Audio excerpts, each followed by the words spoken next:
Iran ചർച്ചകളിൽ മുന്നോട്ട് വെച്ച നിർദ്ദേശം മുൻപുണ്ടായ 2025 ചർച്ചകളിൽ, അതിനു മുൻപുണ്ടായ ചർച്ചകളിൽ മുന്നോട്ട് വെച്ച നിർദ്ദേശം അന്താരാഷ്ട്ര ആണവ ഊർജ ഏജൻസി IAEA ഒന്ന് പരിശോധിക്കട്ടെ. തങ്ങളുടെ കയ്യിൽ സമ്പുഷ്ടീകരിച്ച യുറേനിയം ഉണ്ടെങ്കിൽ അവർ കണ്ടുകെട്ടട്ടെ, അവർ റിപ്പോർട്ട് കൊടുക്കട്ടെ.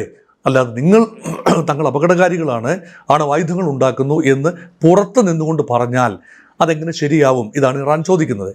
അപ്പോൾ ഇറാൻ ഇപ്പോൾ അന്താരാഷ്ട്ര സമൂഹത്തിന് മുന്നിൽ 14 ഇന നിർദ്ദേശങ്ങൾ പാകിസ്ഥാൻ മുഖേന അമേരിക്കയ്ക്ക് കൈമാറി. അത് പബ്ലിക് ഡൊമൈനിലേക്ക് വന്നിരിക്കുകയാണ്. പക്ഷേ അത് കൃത്യമായി അതിൻ്റെ ഡീറ്റെയിൽസ്, ഡീറ്റെയിൽസ് ഇനിയും വർക്കൗട്ട് ചെയ്യേണ്ടതുമാണ്.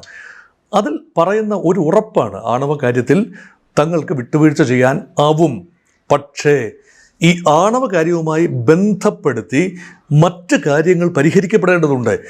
ആണവ കാര്യം പറഞ്ഞുകൊണ്ടാണ് തങ്ങൾക്കെതിരെ ഉപരോധം ഏർപ്പെടുത്തിയിരിക്കുന്നത്. ആദ്യം ഉപരോധം പിൻവലിക്കണം, തങ്ങളുടെ തുറമുഖങ്ങളിലെ കപ്പലുകൾ അടുക്കണം, തങ്ങളുടെ പ്രകൃതിവാതകവും എണ്ണയും പുറം ലോകത്ത് വിൽക്കാൻ കഴിയണം. തങ്ങളെ ബുദ്ധിമുട്ടിക്കുന്ന ആ ഉപരോധം യുദ്ധമായി തന്നെ തങ്ങൾ കാണും.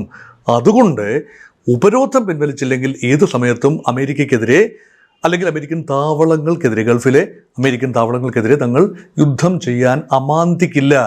അതുകൊണ്ട് യുദ്ധം ചെയ്യില്ല എന്ന് കരുതിയെങ്കിൽ തെറ്റി. തങ്ങൾ യുദ്ധത്തിന് പൂർണ്ണമായി സജ്ജരാണ്, തയ്യാറാണ്.